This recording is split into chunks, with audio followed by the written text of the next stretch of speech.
This is Political Prodder, your guerrilla election and news authority, opinionator, whatever. Today is going to be published for the 27th of September, which is a Friday at the Sabbath. It's going to be published sometime in the middle of the day, and it's about the war between Israel and Iran, which is being fought now in Lebanon, Hezbollah versus Israel and the Israeli Air Force.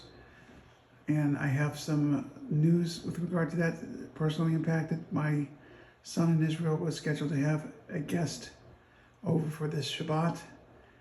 His friend from high school and before. His friend was called up for reserve duty. One of the two brigades that have been prepared for possible entry into Lebanon to clear out the missile fields, because the infrastructure that has been built, the tunnels built into rocks, and the storage facility built into the mountains are much more difficult to hit, and even 2,000-pound bombs are not enough to hit them. The Israeli Air Force is making the Hezbollah terrorists say uncle. They're hitting them very, very, very hard, and most launch sites are destroyed after they launch their first missile. So far, there have been very few casualties in Israel, but there's questions as far as the supply of the Arrow missile and the David Sling and the Iron Dome missile systems, which have been taking down missiles for a long time. And here's an interesting headline. U.S. issued a Lebanon ceasefire call believing that Israel had backed it. Well, when the heck did that happen? Israel is fighting a war in Lebanon because they have been attacked for 355 days across the border without a ceasefire, and all of a sudden we hear France and the United States announced a ceasefire, and an Israeli YouTube channel came out and said, "Well, I didn't realize that France and the United States were at war, because right now Israel's at war with Iran, and it's being fought in Lebanon, and the Israeli government is not interested in a ceasefire. The Israeli government is interested in firing and pressuring the military infrastructure in Lebanon until it breaks." And I have several other recommendations for these Israeli government. They ought to have if you're armed south of the Litani River and you're not wearing a blue helmet from the UN, you're an automatic target. And I think it's very good that they warned the people whose houses have been turned into missile launchers and giving them a chance to get away. I don't think those people really appreciated Hezbollah building missiles into their living rooms and their dining rooms and their garages. But you've got no choice when you're fighting a war against a party that's more powerful than the government of Lebanon. But very interesting, don't you think?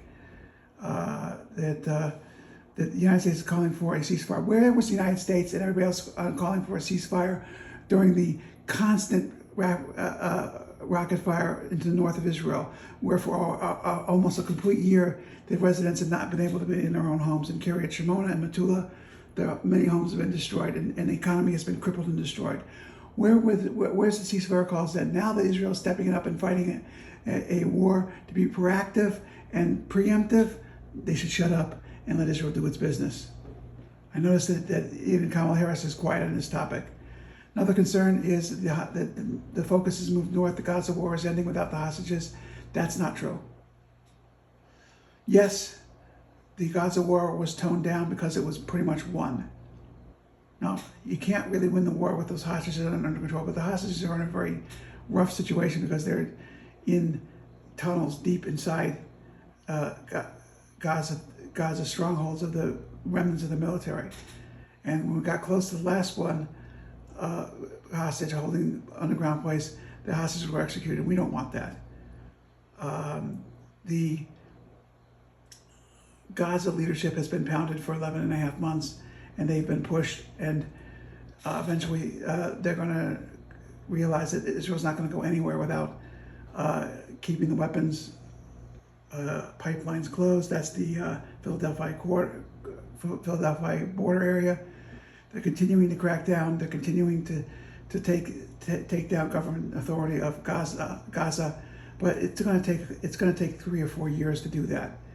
The hostages, unfortunately, are going to have to wait until such time as the Israeli government is willing to do a ceasefire and it doesn't harm them militarily.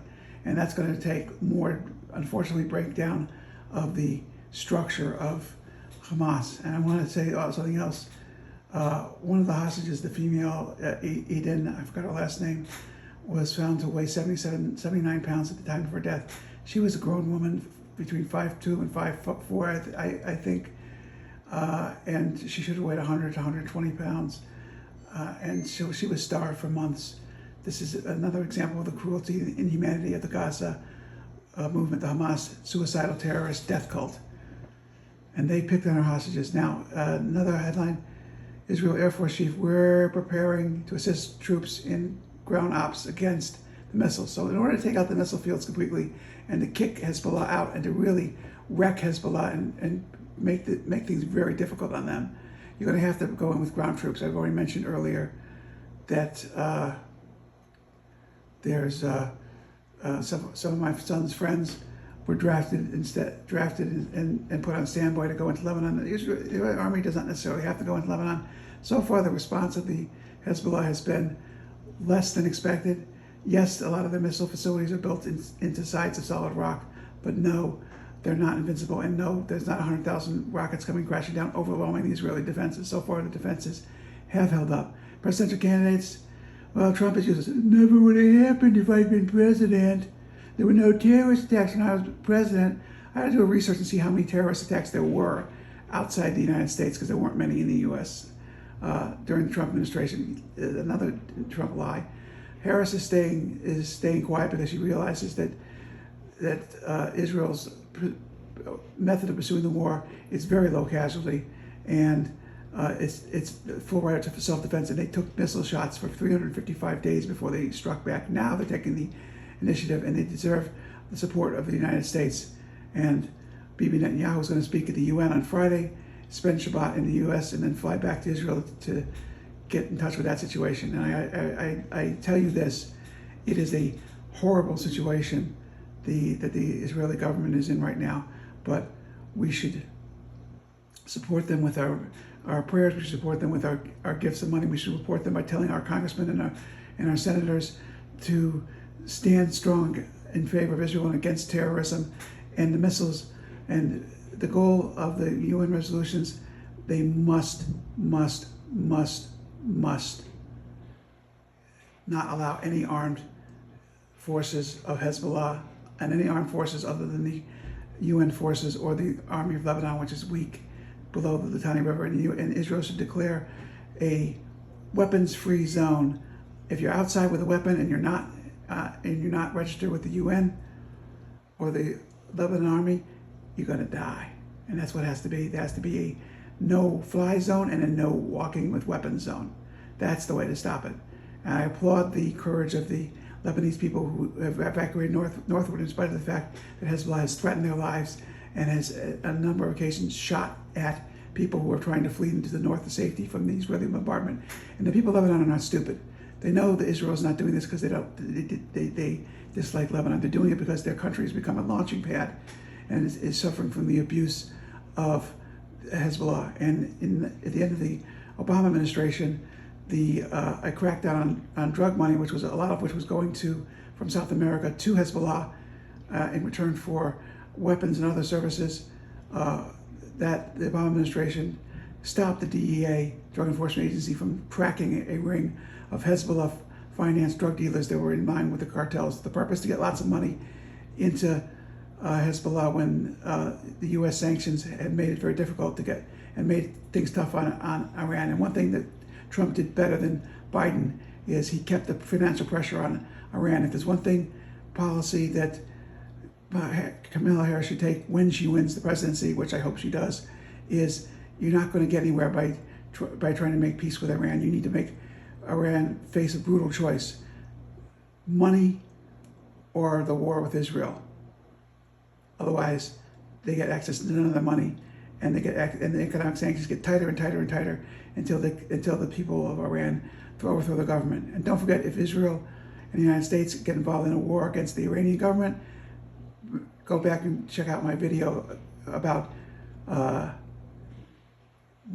chopping the heads off of decapitating the Iranian government. That's in August, and that's going to be the end of the video because the computer monitor is going dark. Thank you for watching. And remember, no animals were consumed in the production of this video. Election 2024, Guerrilla Politics by Broder.